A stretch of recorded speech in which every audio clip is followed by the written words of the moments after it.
नमस्ते विद्यार्थी मित्रों, ધોરણ 10 વિષય વિજ્ઞાન પાઠ 12 વિદ્યુત ભાગ 7 તારીખ 4/10/2020। આજે આપણે પ્રશ્ન નંબર 57 શા માટે વિદ્યુત વિતરણનું દોરડું હોય એ ચળકતું નથી જ્યારે તેનો તાપી ઘટક એટલે એની અંદર જે કોયલ હોય એનો તાપી ઘટક ચળકે છે। તો વિદ્યુત વિતરણનો તાપીય ઘટક ખૂબ ઊંચા અવરોધવાળી મિશ્ર ધાતુનો બનેલો હોય એટલે નિક્રમનો બનેલો હોય, જ્યારે એનો જોડાણ તાર ખૂબ નીચા અવરોધવાળી ધાતુ એટલે તાંબાનો બનેલો હોય। આમ ખૂબ ઊંચા અવરોધવાળા તાપી ઘટક જે નિક્રમમાંથી બનેલો હોય છે, એમાંથી વિદ્યુત પ્રવાહ પસાર કરતા ઉષ્મા ઊર્જાનું સૂત્ર H = I²RT। આ સૂત્ર મુજબ ખૂબ વધુ ઉષ્મા ઉત્પન્ન થાય છે, પરિણામે તે ખૂબ ગરમ થવાથી ચળકે છે। તાપી ઘટક છે એ ખૂબ ગરમ થવાથી ચળકે છે, જ્યારે વિદ્યુત વિતરણના ખૂબ ઊંચા અવરોધવાળા જોડાણ તારમાંથી વિદ્યુત પ્રવાહ પસાર થતા તેમાં ખૂબ ઓછી ઉષ્મા ઉત્પન્ન થાય છે, પરિણામે એ ગરમ થતો નથી, તેથી ચળકતો નથી। પ્રશ્ન નંબર 58 50 ઓમેગા 50 વોલ્ટ રકમની અંદર V = 50 વોલ્ટ આપેલું છે। વિદ્યુત સ્થિતિમાનના તફાવત હેઠળ 1 કલાક સમય T = 1 કલાક અને 1 કલાકની સેકન્ડ થાય 3600 સેકન્ડ। 1 કલાકમાં 96000 કુલમ વિદ્યુત ભાર Q = 96000 કુલમ। એક સ્થાનેથી બીજા સ્થાને ખસેડતા ઉત્પન્ન થતી ઉષ્મા શોધો, H શોધવાનું છે। તો H બરાબર સૂત્ર VIT, એમાં V એમનો અને I ની જગ્યાએ I બરાબર પહેલું સૂત્ર Q/T છે, તો I ની જગ્યાએ Q/T ગુણ્યા T, આ T ઉડી જાય એટલે VQ થાય। H બરાબર VQ, આની અંદર V કેટલો તો 50, Q કેટલા 96000। આ બેનો ગુણાકાર કરો 5 6 30 વધી 3 5 9 45 3 48 એટલે 48 લાખ H શોધીએ છે 48 લાખ જૂલ। અને ઘાતના સ્વરૂપમાં દર્શાવીએ તો પેલા આંકડા પછી પોઈન્ટ મૂકવાનું હોય, છેલ્લે અત્યારે પોઈન્ટ હોય તો 4.8 1 2 3 4 5 6 7 4.8 ગુણ્યા 10 ઉપર 6,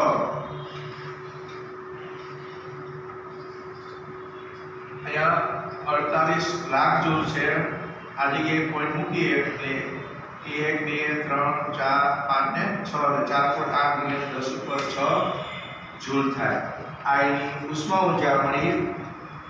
હવે આને આપણે કિલો જૂલમાં ફેરવવો હોય તો 4.8 10 ઉપર 6 ઘાત છે, એના બે ભાગ પાડી 10 ઉપર 3 ગુણ્યા 10 ઉપર 3 જૂલ, અને 1000 જૂલ એટલે કિલો જૂલ બરાબર 4.8 ગુણ્યા 10 ઉપર 3 કિલો જૂલ। જૂલમાંથી શું કર્યું કિલો જૂલમાં ફેરવા, અને 4.8 ગુણ્યા 10 ઉપર 3 એટલે આ પોઈન્ટ આપણે ઉડાડીને 4800 કિલો જૂલ થાય। ત્યાર પછી 59માં 20 ઓમેગા આ આપ્યો છે 20 ઓમેગા ધરાવતી વિદ્યુત સ્થિતિ 5 એમ્પિયર, વિદ્યુત પ્રવાહ I = 5 એમ્પિયર, પ્રવાહ ખર્ચે છે समय आप्यो छे t बराबर 30 सेकंड। तो उत्पन्न थती उष्मा गणो तो उत्पन्न थती उष्मा माटे सूत्र H बराबर I²RT बराबर I એટલે કેટલા 5 5 નો વર્ગ R એટલે 20 T એટલે 30 बराबर 25 गुणिया 20 गुणिया 30 25 दो 50 50 3 150 અને 2 શૂન્ય એટલે 15000 જૂલ बराबर 15 किलो जूल।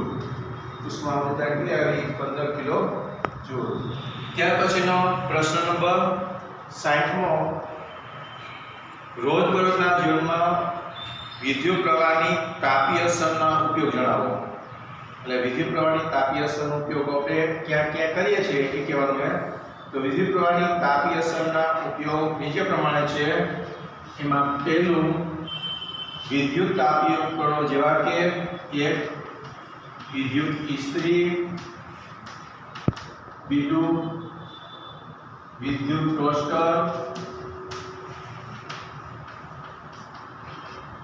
तीजू विद्युत हीटर।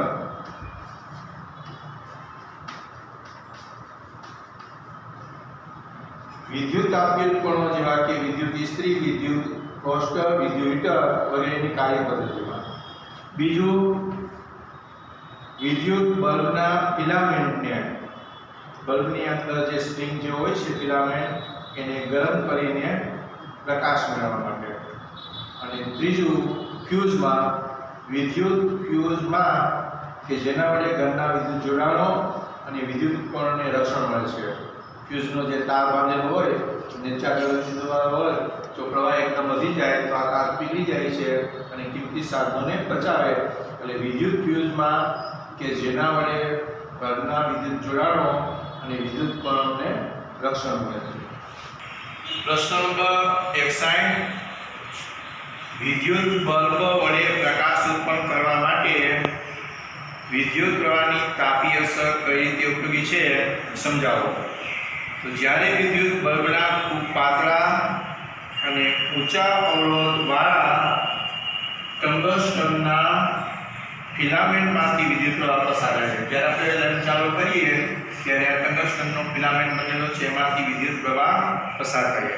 ત્યારે આ ફિલામેન્ટ છે સ્ટ્રિંગ જેવું એ ખૂબ ગરમ સફેદ તપ્ત થાય છે અને પ્રકાશ ફેંકે છે એટલે પ્રકાશનું ઉત્સર્જન કરે છે। ફિલામેન્ટ બનાવવા આ જે ફિલામેન્ટ છે એ ટંગસ્ટન ધાતુનો ઉપયોગ થાય છે કારણ કે ટંગસ્ટન ધાતુ છે એનું ગલન બિંદુ ખૂબ ઊંચું 3380 અંશ સેલ્સિયસ આટલું તાપમાન થાય ત્યારે પીગળે। 3380 અંશ સેલ્સિયસ જેટલું હોય છે।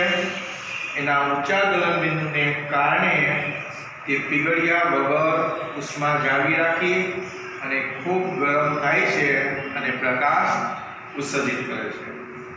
ટંગસ્ટનના બીજા ગુણધર્મો જેવા કે એનું લચીલાપણું અને ઊંચા તાપમાને પણ બાષ્પીભવનનો દર બલ્બના ફિલામેન્ટ બનાવવા માટે અનુકૂળ છે।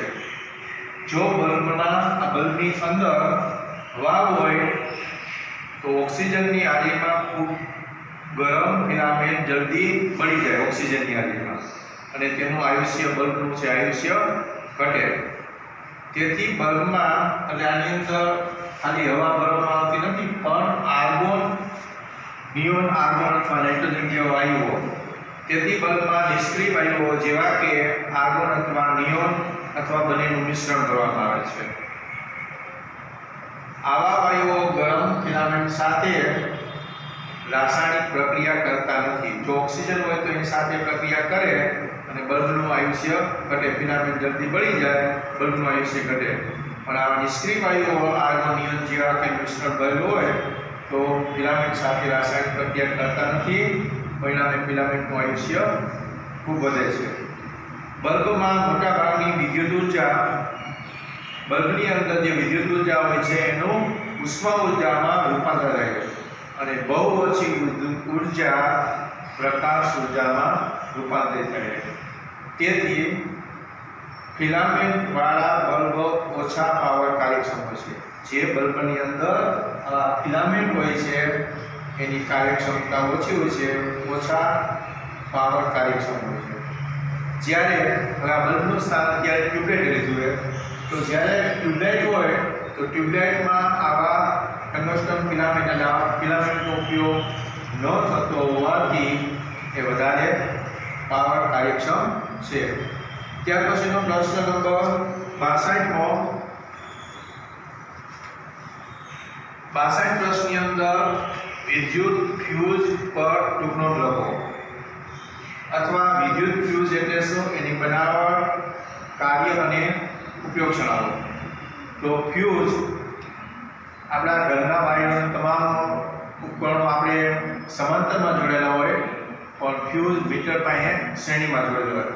તો ફ્યુઝ તાર એ ખૂબ ઓછા અવરોધવાળો અને યોગ્ય નીચું ગલનબિંદુ ધરાવતો તાર છે. તે વધુ પડતા ભારે પ્રવાહથી વિદ્યુત ઉપકરણોને રક્ષણ આપે છે. ફ્યુઝને લાઇવ વાયર સાથે, લાઇવ એટલે પોઝિટિવ વાયર વિદ્યુત ઉપકરણો અને મુખ્ય વોલ્ટેજ પ્રાપ્તિ સ્થાન વચ્ચે ફ્યુઝને શ્રેણીમાં જોડવામાં આવે. ફ્યુઝ એ સુરક્ષાનું સાધન છે, એટલે કેટલાય ઉપકરણો, કિંમતી ઉપકરણો હોય એના દ્વારા ફ્યુઝ દ્વારા કિંમતી ઉપકરણો બચી જાય છે, જે આવશ્યક ઊંચા પ્રવાહથી ઉપકરણો અને પરિપથને બચાવે છે. તેમાં યોગ્ય ગલનબિંદુવાળી ધાતુ કે મિશ્ર ધાતુ જે કે ફ્યુઝનો તાર છે એ એલ્યુમિનિયમ, તાંબુ, લોખંડ, શીશુ વગેરે તારનો ટુકડો હોય છે. જો ચોક્કસ મૂલ્યના પ્રવાહ કરતાં મોટો પ્રવાહ પરિપથમાં વહે, જે પ્રવાહ વહેતો હોય એના કરતાં પ્રવાહ વધી જાય તો ફ્યુઝ તારનું તાપમાન વધે છે અને એને કારણે ફ્યુઝ તાર પીગળી જાય અને પરિપથ ખુલ્લો પડે છે. પરિણામે વિદ્યુત પરિપથમાં વિદ્યુત પ્રવાહ વહેવાનો બંધ થઈ જાય છે અને વિદ્યુત ઉપકરણોને કોઈ નુકસાન થતું નથી. કોઈ એક વિદ્યુત ઉપકરણને સ્વતંત્ર રીતે રક્ષણ આપવા માટે વપરાતા ફ્યુઝને, ફ્યુઝ બે પ્રકારના હોય છે.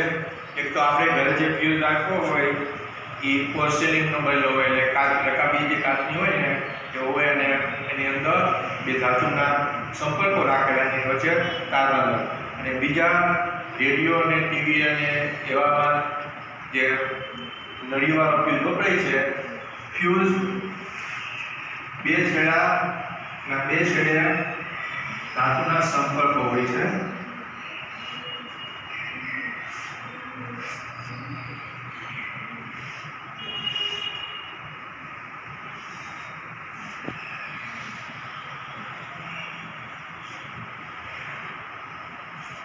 આ છે ફ્યુઝ તાર.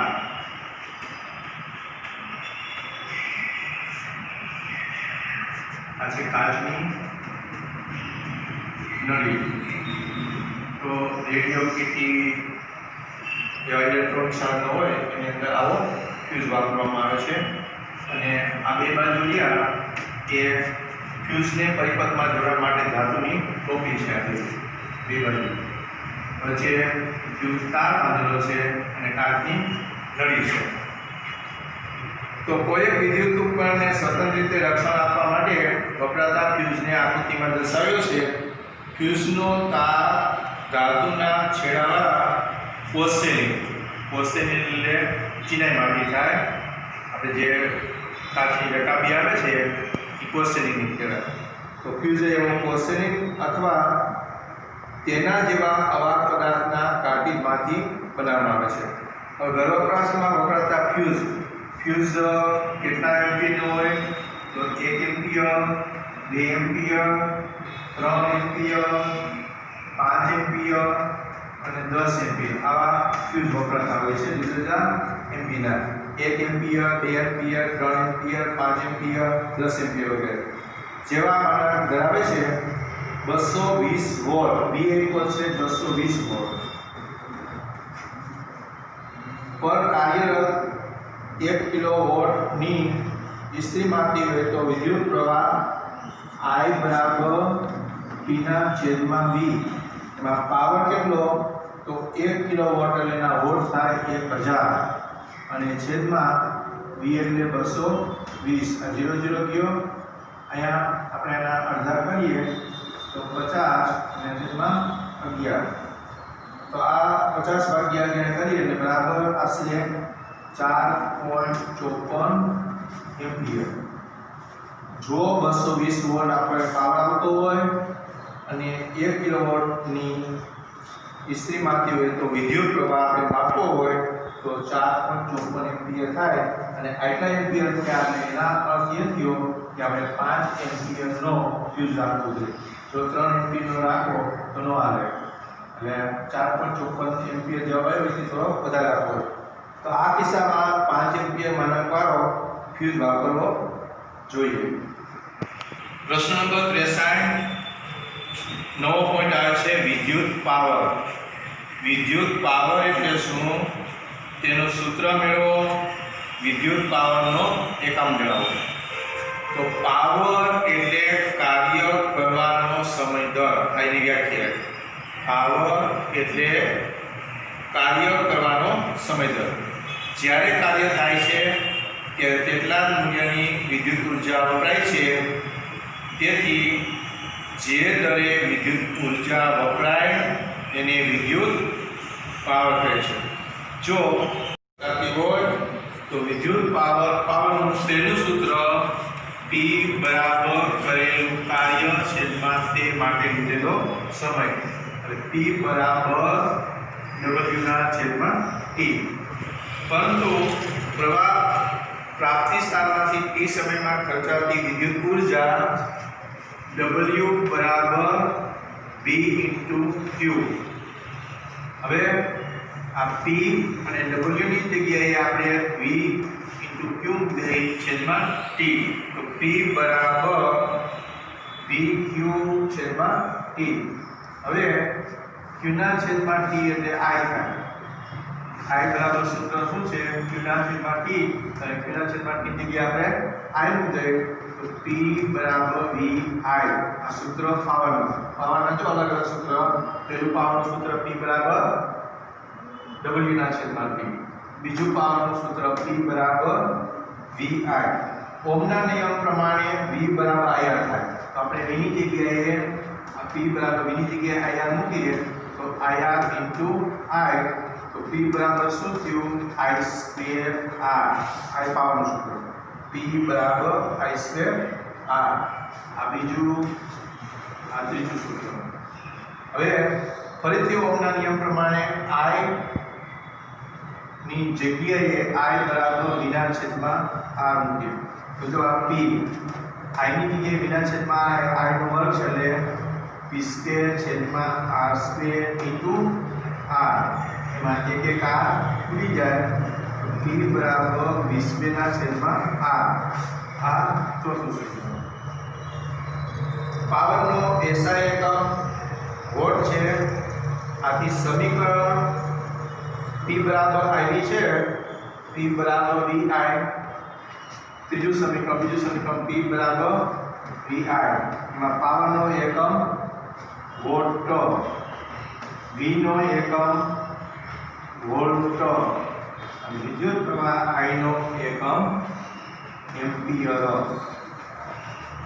એટલે 1 વોટ બરાબર 1 વોટ ગુણ્યા 1 એમ્પિયર પાવરના SI એકમની વ્યાખ્યા અહીંયા આપણે 1 વોલ્ટ લઈએ અને 1 એમ્પિયર લઈએ તો પાવર શું આવે 1 વોટ આવે તો 1 વોલ્ટ વિદ્યુત સ્થિતિમાનના તફાવત હેઠળ જો એક ઉપકરણ 1 એમ્પિયર વિદ્યુત પ્રવાહ ખેંચે તો તે ઉપકરણ વડે વપરાતો વિદ્યુત પાવર 1 વોટ જેમ કહેવાય અથવા જો વિદ્યુત ઉપકરણ વડે 1 સેકન્ડમાં 1 જૂલ વિદ્યુત ઉર્જા વપરાય તો વિદ્યુત ઉપકરણ વડે વપરાતો વિદ્યુત પાવર 1 વોટ જેમ કહેવાય પ્રશ્ન નંબર 64માં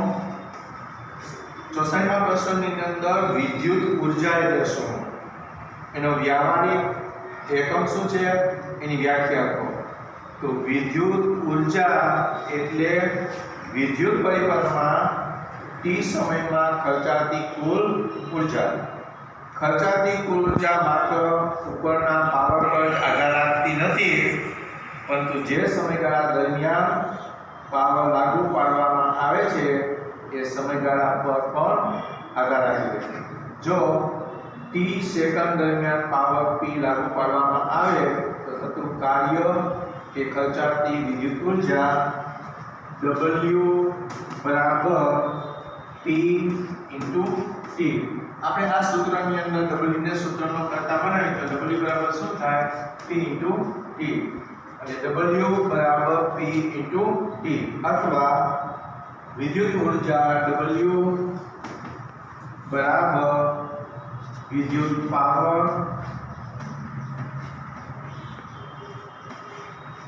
ગુણ્યા સમય t. વિદ્યુત પાવર p ગુણ્યા સમય t. પરંતુ વોટ એ પાવરનો એકમ વોટ છે. એ વોટ એ બહુ નાનો એકમ છે, તેથી વ્યવહારમાં ખૂબ મોટો એકમ કિલોવોટ વપરાય છે. અને 1000 વોટ બરાબર 1 કિલોવોટ થાય. 1 કિલોવોટ આપણે જેમ કિલોગ્રામના ગ્રામ 1000 થાય તે રીતે 1 કિલોવોટ બરાબર 1000 વોટ થાય. વિદ્યુત ઉર્જા એ પાવર અને સમયના ગુણાકાર જેટલો હોવાથી એનો એકમ વોટ કલાક પણ છે. 1 વોટ પાવર 1 અવર અને કલાક સુધી વપરાય તો વિદ્યુત ઉર્જા 1 વોટ અવર કહેવાય. વિદ્યુત ઉર્જાના વ્યવહારિક એકમ કિલોવોટ અવર kWh આને કહેવાય કિલોવોટ અવર. અને બીજું આપણે જે ઘરે બિલ આવે છે યુનિટમાં આવે છે. તમે એક યુનિટ કયો કે 1 કિલોવોટ અવર કયો, અને હવે આપણે આને જૂલમાં ફેરવીએ. 1 કિલોવોટના વોટ કેટલા થાય? 1000. અહીં 1000. અને 1 કલાક છે, 1 કલાકની સેકન્ડ કેટલી થાય? 3600. 1000 ગુણ્યા 3600 કરો એટલે 36 લાખ જવાબ આવે. 36 લાખ જૂલ. હવે અને આપણે ઘાત સ્વરૂપે દર્શાવીએ. અત્યારે છેલ્લે પોઈન્ટ હોય અને પેલા આંકડા પછી પોઈન્ટ મૂકવો હોય તો 3.6 અહીંયા પોઈન્ટનો ડિફરન્સ 6 આંકડાનો છે એટલે 10 ઉપર 6 જૂલ. એટલે તમે એક યુનિટ કયો કે 1 કિલોવોટ અવર કયો કે 3.6 ગુણ્યા 10 ઉપર 6 જૂલ કયો, આ બધું એક છે. નોન 1 કિલોવોટના દરે 1 અવરમાં વપરાતી વિદ્યુત ઉર્જા 1 કિલોવોટ કહેવાય. હવે જો આપણે સોના લેમ્પ ઉપર 100 W લખેલું હોય, આ સોના લેમ્પ 10 લેમ્પ આપણે 1 કલાક સુધી ચાલુ રાખીએ તો 1 યુનિટ પાવર વપરાય છે. પ્રશ્ન નંબર 65. શું વિદ્યુત પરિપથમાં ઇલેક્ટ્રોન વપરાય છે? તો ના, વિદ્યુત પરિપથમાં ઇલેક્ટ્રોન વપરાતા નથી. આપણે વિદ્યુત બોર્ડને કે વિદ્યુત કંપનીને ઇલેક્ટ્રોન વાપરવા બદલ ચૂકવણી કરતા નથી, પરંતુ વિદ્યુત બલ્બ, વિદ્યુત પંખા કે મિક્સર જેવા ઉપકરણો હોય, ઉપકરણમાં ઇલેક્ટ્રોન હોય ને, ઇલેક્ટ્રોનને ગતિ કરવા માટે જરૂરી એવી ઉર્જા પૂરી પાડવા માટેની ચૂકવણી. ઇલેક્ટ્રોન વપરાતા નથી, પણ જે ઇલેક્ટ્રોન હોય ને, ઇલેક્ટ્રોનને ગતિ કરવા માટે જરૂરી એવી ઉર્જા પૂરી પાડવા માટેની ચૂકવણી કરીએ છીએ. આપણે જે વિદ્યુત ઉર્જાનો ઉપયોગ કરીએ છીએ તેની ચૂકવણી કરીએ. પ્રશ્ન નંબર 66. વિદ્યુત પ્રવાહ દ્વારા અપાતી વિદ્યુત ઉર્જાનો દર શેના વડે નક્કી થાય? તો વિદ્યુત પ્રવાહ દ્વારા લોડ અથવા ઉપકરણ અપાતી વિદ્યુત ઉર્જાનો દર પ્રાપ્તિ સ્થાનનો વિદ્યુત પાવર નક્કી કરે છે. જ્યારે ઉપકરણનો પાવર એટલે કે તેને મળતી ઉર્જામાંથી તે કેટલા દરે વિદ્યુત ઉર્જા ખર્ચે છે એ નક્કી કરે. પ્રશ્ન નંબર 67 ની અંદર એક વિદ્યુત મોટરનો 220 વોલ્ટ V બરાબર એ પાસે 220 વોલ્ટ 220 વોલ્ટની લાઇનમાંથી 5 એમ્પિયર પ્રવાહ આપ્યો છે I બરાબર 5 એમ્પિયર તો મોટરનો પાવર અને 2 કલાક સમય આપ્યો છે H બરાબર 2 કલાક અને 2 કલાકની સેકન્ડ 2 ગુણ્યા 3600 એટલે 7300 સેકન્ડ થાય તો V આપ્યો છે 220 વોલ્ટ વિદ્યુત પ્રવાહ આપ્યો છે 5 એમ્પિયર સમય આપ્યો છે 2 કલાક વપરાતી ઊર્જા ગણવાની છે હવે P બરાબર સૂત્ર પેલા પાવર એટલે P બરાબર VI તો V એટલે કેટલામાં 220 અને I એટલે કેટલા તો I એટલે 5 તો 22 5 110 એટલે 1100 પાવરનો એકમ વોટ છે પેલા P કેટલો ગયો 1100 વોટ અથવા 1100 જૂલ પ્રતિ સેકન્ડ હવે આપણે તો ઊર્જા ગણવાની છે W બરાબર P * P કેટલો તો 1100 સમય કેટલો આવ્યો તો 7200 1100 ગુણ્યા 7200 પેલા 4 શૂન્ય પછી 11 * 22 વળી 2 11 * 77 ને 2 79 એટલે 79,20,000 જૂલ આવ્યું હવે આપણે એને ઘાત રીતે દર્શાવીએ તો 7.92 ગુણ્યા 10⁻6 જૂલ 7.92 ગુણ્યા 10⁻6 જૂલ અથવા વપરાતી વિદ્યુત ઊર્જા W બરાબર 1100 જો W બરાબર સૂત્ર શું થાય P * E માં પાવર કેટલો તો 1100 વોટ ગુણ્યા સમય કેટલો 2 કલાક બરાબર 11 * 2200 કિલો વોટ અને કિલો વોટ બરાબર અહીંયા 2.2 ગુણ્યા 10⁻3 વોટ અવર બરાબર 2.2 કિલો વોટ અવર ઊર્જા કેટલી વપરાય 2.2 કિલો વોટ અવર આ કિલો વોટ અવરમાં છે અને આ જૂલમાં છે અને તમે 3.6 ગુણ્યા 10⁻6 ઘાતે ગુણ નાખવાના જવાબ આવી જાય હોમવર્ક આજે સમજાવેલા પાઠ 12 ના પ્રશ્ન નંબર 57 થી 66 ના ઉત્તર એક વખત લખી તૈયાર કરવાના છે।